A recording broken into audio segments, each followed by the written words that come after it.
बताइए राफेल की कीमत क्या है? देखिए, रफाल की कीमत जिस कीमत पर हमने खरीदा है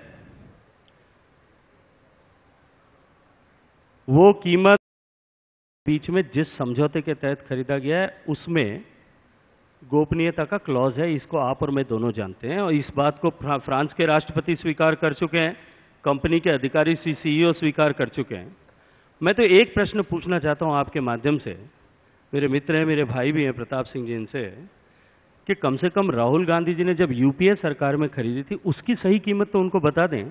एक ही दिन में 3 रैली में 3 अलग अलग कीमत उन्होंने बताई है और पिछले पूरे भाषण उठा करके देख लीजिए कि जो उन्होंने कीमत बताई है वो 8 अलग अलग कीमतें उन्होंने राफेल की, जो उन्होंने सौदा किया था जिसमें इस तरह का क्लॉज नहीं था। राफेल के सौदे को समझने की आवश्यकता, अनेक बार इस बारे में चर्चा हो सकती है, एक बार मैं फिर आपके सामने स्पष्ट करना चाहता हूं। ये राफेल का दर्द इसलिए नहीं है कि राफेल किस कीमत पे खरीदा गया, ये राफेल का दर्द इसलिए है कि राफेल के सौदे में बिचौलिया क्यों नहीं रखा गया और बिचौलिया का हित किसके साथ में जुड़ा हुआ था। आज पूरा देश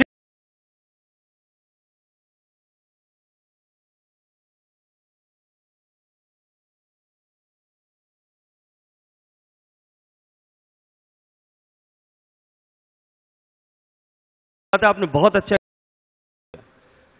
देखिए, कोई भी विदेश से डिफेंस इक्विपमेंट खरीदा जाएगा उसके अगेंस्ट में पर्टिकुलर परसेंटेज ऑफसेट होगा, या जितने कीमत, ऑफसेट का अभिप्रेत है कि जितने कीमत का खरीदेंगे उसका सर्टेन परसेंटेज 30% से लेकर के 45% तक वो कंपनी जो है भारत से किसी न किसी वस्तु का आयात करेगी। बनाया था यूपीए की सरकार ने बनाया था, निश्चित रूप से देश के लिए बहुत अच्छा था। वो ऑफसेट क्या खरीदेगा और किससे खरीदेगा और कहां से खरीदेगा ये तय करने का अधिकार उस कंपनी का है, ये तय करने का अधिकार जो है वो सरकार का है, उस सौदे का नहीं है। मैं यदि आपसे कुछ खरीद रहा हूं, आप को खरीद रहा हूं, खरीदने में आपको ये देश से क्या खरीदने वाले हैं ये स्वतंत्रता उस खरीदने वाली, अधिकार उसका, और इस बात को सब क्लियर कर चुके हैं। कांग्रेस पार्टी ने अभी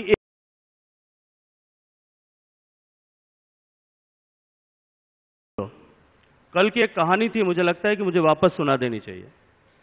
अमित शाह जी ने कल एक घटना जो उनके साथ में हवाई जहाज में घटी थी वो सुनाई थी। एक कॉलोनी, बंद गेट की कॉलोनी है, 100-200 अंदर मकान है। कॉलोनी का चौकीदार जो है बड़ा स्ट्रिक्ट है, 30-40 चोर हैं। रोज उस गेट पे एक न एक चोर जाता है, कोशिश करता है, चौकीदार को ब्राइब करने की कोशिश करता है, उस चौकीदार को अंदर घुसने के लिए कोशिश करता है, चौकीदार को अन्य प्रलोभन देता है, नींद में आओ उस समय कूद कर जाने की कोशिश करता है। चौकीदार स्ट्रिक्ट है, एक को भी जाने नहीं देता। एक दिन सारे चोर इकट्ठे हुए और गेट पर खड़े होकर के जोर जोर से चिल्लाने लगे कि ये चौकीदार चोर है, चौकीदार चोर है, ताकि सारी दुनिया देखे कि ये चौकीदार चोर है। ठीक वही काम कांग्रेस कर रही है। हमने जिस ईमानदारी के साथ में काम किया, इनके पास में कोई प्रश्न चिन्ह नहीं था। इसलिए झूठ बोलना और झूठी बात कर करके जोर जोर से झूठ को एक बार बोलना और 100 बार झूठ बोलना और उसको सच साबित करने की कोशिश करना, पर मैं कहना चाहता हूं और जिम्मेदारी के साथ में कहना चाहता हूं कि झूठ के पांव नहीं होते, वो कभी खड़ा नहीं हो सकता, वो कभी चल नहीं सकता।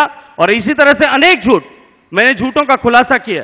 अभी 2 दिन पहले इनके प्रदेश अध्यक्ष जी ने एक दावा किया, अखबारों में छपवा दिया कि यूरिया की कीमतें बेतहाशा बढ़ गई।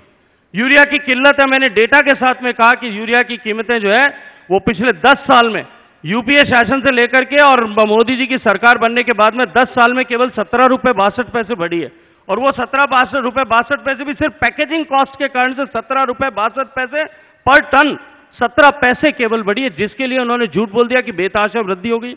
इन्होंने झूठ बोल दिया कि राजस्थान में यूरिया की किल्लत है। ये वो दिन भूल गए जब इस देश का किसान यूरिया के सीजन, हर फसल सीजन में यूरिया के लिए जो है वो लाठी खाता था, वो पुलिस को लगानी पड़ती थी, यूरिया की कालाबाजारी होती थी।